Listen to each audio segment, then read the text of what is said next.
everything back! The land! What kind of wealth will make a person beg to lose everything? Take everything back. The gold, the houses, the lands, take it all, but bring him back from the silent forest. Those were the agonizing screams of Ezinne as she clawed at the dead soil of the midnight crossroads. But the night air offered no mercy. Out from the thick darkness of the bush emerged a towering, shadowy figure with eyes like burning coals, holding a heavy, golden chain that vanished into thin air. The creature did not speak, but laughed a sound that chilled the very bones of the night, reminding her that an oath signed in blood cannot be bought back with tears. My people, the hunger for wealth is a trap that closes slowly until it snaps the neck of the greedy.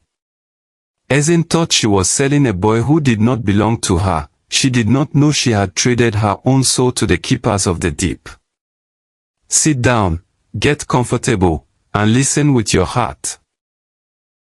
Because this is the story of a wealth that became a burial cloth. Years ago, in the peaceful village of Umuati, lived a renowned hunter named Emeka. He was a man of honor, but his greatest joy was his 10-year-old son, Chidi, whose mother had passed away into the land of the ancestors when the boy was just a baby. Desperate to give his son a mother's warmth, Emeka eventually remarried a beautiful woman named Ezinne. But beauty, my people, can be a mask that covers the sharpest thorns. Ezinne did not see a son when she looked at Chidi. She saw an intruder, a boy who would inherit Emeka's lands instead of her own unborn children. While Emeka was away on long hunting expeditions in the deep forest to provide for his family, Ezinne turned the compound into a living furnace for young Chidi. She would wake the boy up hours before the first cock crowed, forcing him to fetch water from the distant river in the pitch blackness. She fed him only the burnt crust from the bottom of the pot, while she ate the choicest parts of the meat. Yet, Chidi never complained. He possessed a spirit so pure and quiet that whenever he smiled, the heavy atmosphere in the compound seemed to lighten. This only infuriated Ezinne more. Her heart was a dry desert of greed, and she spent her days whispering to the wind, wishing for a way to sweep the boy out of her sight forever.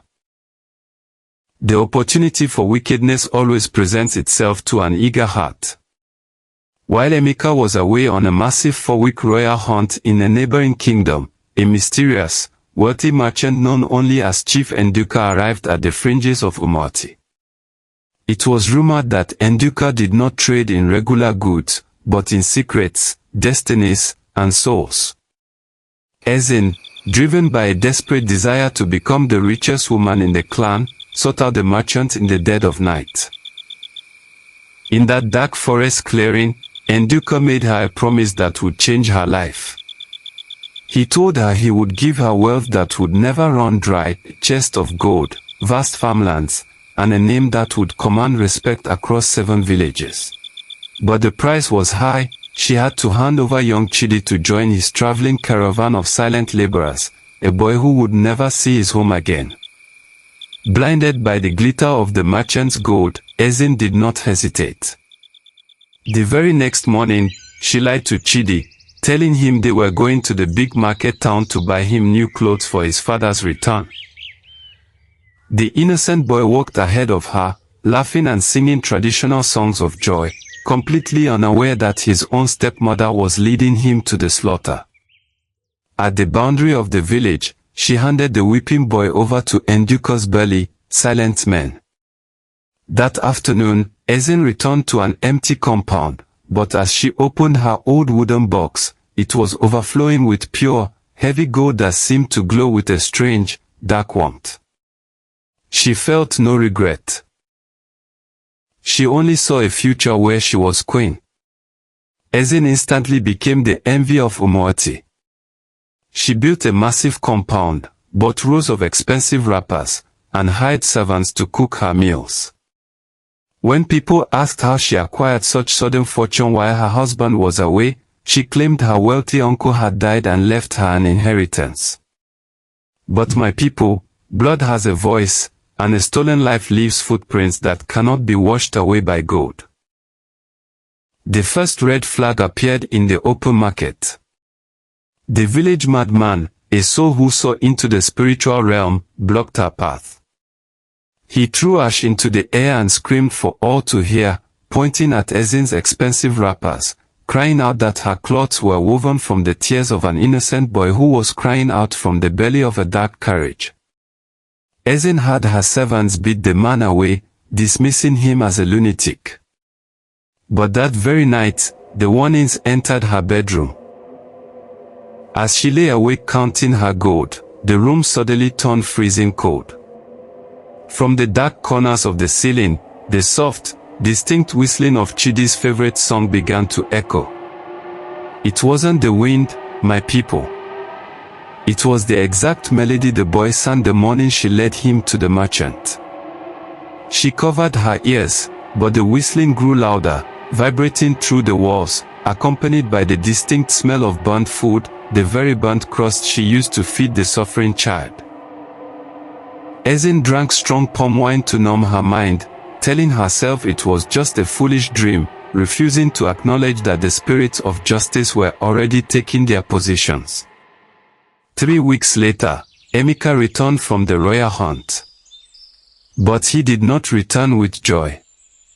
While tracking a beast in the deep border forest, he had found a torn piece of his son's favorite tunic caught on a thorny bush near a set of heavy carriage tracks. When he rushed into the compound calling for his son, Ezinne wept fake tears, spinning a deceptive web. She told him that Chidi had been struck by a sudden, violent fever while he was away, and that despite her spending all her savings on native doctors, the boy had passed away and been buried in the evil forest according to custom. Emeka fell to the ground, his hunter's heart shattered into 1,000 pieces. Ezinne knelt down to comfort him, placing her hand on his shoulder to repeat her lie. But as she opened her mouth to speak, a terrifying thing happened. The words that came out of her throat were not her own. Her voice completely transformed into the unmistakable, high-pitched, innocent voice of young Chidi, saying, "Papa, she took the gold, and she gave me to the man in the dark carriage." Emeka leaped backward in horror, drawing his hunting dagger. Ezinne clutched her throat, trying to scream, but every sound that escaped her mouth was the crying voice of the stepson she had sold. The gold coins inside her heavy locked chest began to rattle violently against the wood, as if they were alive and trying to escape. Realizing that her wickedness had been laid bare by the spirits, Ezinne fled from the compound into the pitch-black night, running blindly toward the crossroads where her greed had first taken root. Which brings us back to that stormy midnight at the crossroads, my people. Ezinne clawed at the mud, begging the knight to take the gold back and restore the boy. But the merchant Nduka she thought she had met was never a mere mortal man, he was an ancient spirit of the crossroads that feeds on human greed. The shadowy figure loomed over her, its voice sounding like the grinding of heavy stones. It reminded her that when a soul is sold for gold, the contract is permanent. The creature reached down and touched her forehead. Instantly, the expensive coral beads around her neck and wrists transformed into heavy, rusted iron chains that burned like fire. Ezinne screamed, but her voice was still the voice of Chidi, crying out for mercy. The ground beneath her feet cracked open like a hungry mouth, and the very gold coins she had hidden in her palace came flying through the night air, turning into heavy lead weights that dragged her down into the dark earth. As the dirt swallowed her whole, the crossroads closed up, leaving nothing behind but the howling of the wind. The next morning, a traveling merchant caravan entered Umuati. At the front of the line, riding a beautiful white horse gifted by the king who had heard of his father's grief, was young Chidi. He had been rescued from the wicked merchant by the king's guards just a day after he was taken. Chidi ran into his father's arms, safe and untouched. But of Ezinne, there was absolutely nothing left. Her grand compound had collapsed into a heap of grey ash overnight. My people, the ancestors did not allow Chidi to be lost, because innocence is a shield that gold cannot pierce. But Ezinne's name became a proverb in Umuati, a reminder that anyone who sells their humanity to buy luxury will eventually sleep in a bed of thorns. How many of us are like Ezinne in our world today? How many people are willing to betray their family members, destroy their friends, or step on the innocent just to acquire money and positions that do not belong to them? We chase after wealth as if we would take it with us into the soil, forgetting that a clean conscience is the only garment that does not decay. Take a close look at the riches you are gathering. Ensure that the gold in your box does not carry the tears of someone you were meant to protect. Because the ears of the universe never sleep, and the ground we walk on remembers every oath. If the story of the wicked stepmother held your soul tonight, then you know this channel is your true home. Hit that subscribe button right now, and turn on your notification bell so you never miss our journeys into the wisdom of the past. Leave me a comment below and tell me, do you believe Ezinne's punishment was just, or did the Crossroads Spirit treat her too harshly? I read and reply to every single comment. Until the next story, stay safe, stay wise, and remember that no amount of gold can buy back a clean name. See you in the next one. Bye for now.